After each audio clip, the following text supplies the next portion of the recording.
भक्ती आणि शक्ती यांचं मूर्त स्वरूप म्हणजे हनुमंतराय. जगद्गुरु तुकोबाराय म्हणतात की त्रेतायुगात मी अंगद होतो आणि तुम्ही हनुमंतराय होते, तेव्हा तुमचं सानिध्य मला लाभलं, परंतु आता तुम्ही चिरंजीवी आहात.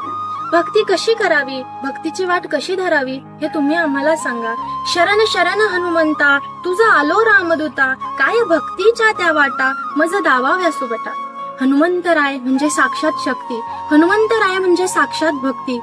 त्यांनी जेव्हा माता सीताला शोधण्यासाठी ते लंकेत गेले तेव्हा त्यांनी सूक्ष्म रूप धारण केलं होतं, आणि जेव्हा ते राजमहालात गेले तेव्हा रावणाच्या हजारो राण्या त्यांनी रावणासोबत बघितल्या. आणि जेव्हा ते परत आले तेव्हा प्रभू श्रीरामांनी त्यांना मस्करीत विचारलं, हनुमंता, जेव्हा तू त्या कामचेष्टा बघितल्या तेव्हा तुला लग्न करावेसे वाटले नाही का? तेव्हा हनुमंतराय म्हणाले की मी रामाच्या कामासाठी गेलो होतो, काम मला स्पर्श करू शकणार नाही. काम नाही झालो पाही रिकामा. हनुमंतरायांच्या हृदयामध्ये फक्त आणि फक्त प्रभू श्रीराम होते.